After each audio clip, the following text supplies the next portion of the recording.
Hello, everyone. This is Patrick, and it is time for another edition of Heavy Therapy.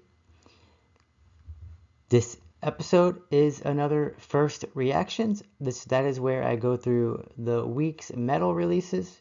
I get to 4, 5, or 6, and I let you know how I feel they fall within my personal idiosyncratic rating system. I use 1 to 10. I don't give any ratings to albums that I haven't completed with a full listen. And first thing, check out my collaboration playlist that I made with the Extreme Music Record Store Meteor Gym out of Chicago.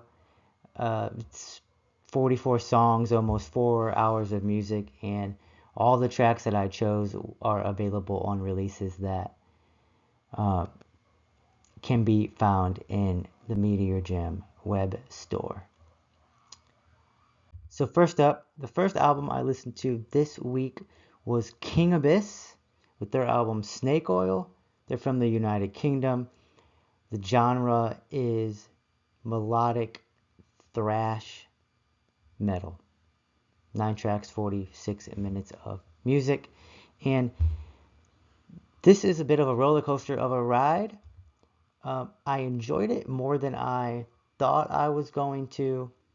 It's the first 3 tracks are Power Trip meets Spirit World, but then track 4 gives you a ballad to mix up the flow. Think Metallica whenever you think of ballad, you know exactly what I'm talking about. Followed by an interlude. So first 3 tracks are crunchy, again Spirit World meets Power Trip, then they give into this more like hard rock break. The flow might be a bit too disrupted for most, but then back to Power Trip Worship.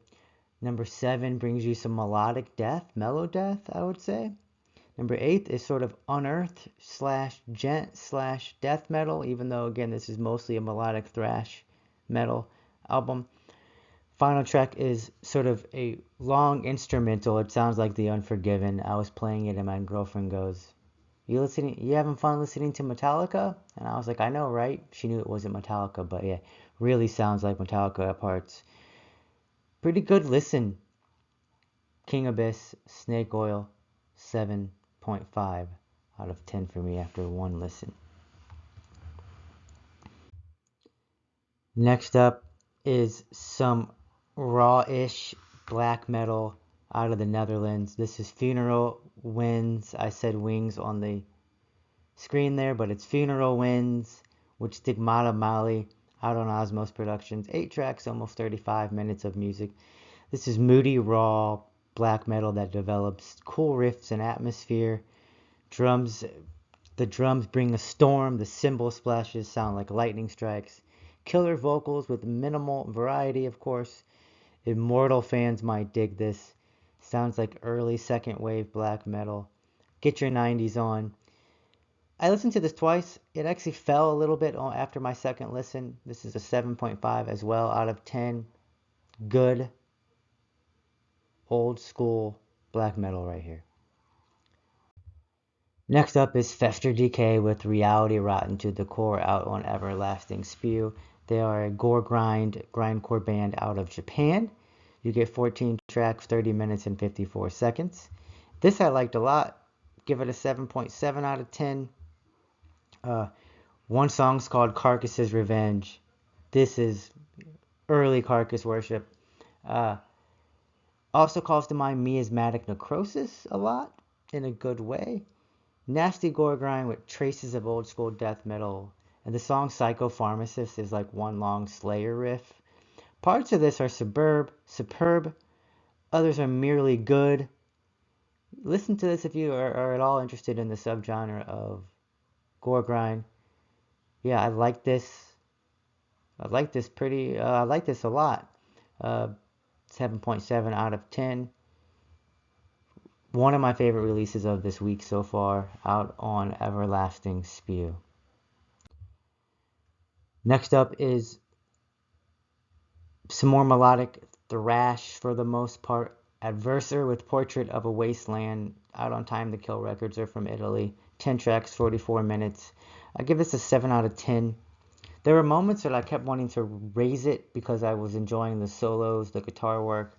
I can't really get into the vocals that much, but this is close to replay value for me. But by the end, it settled on, I don't like the vocals enough to really give it another listen.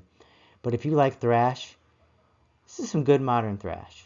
7 out of 10 Adverser, Portrait of a Wasteland.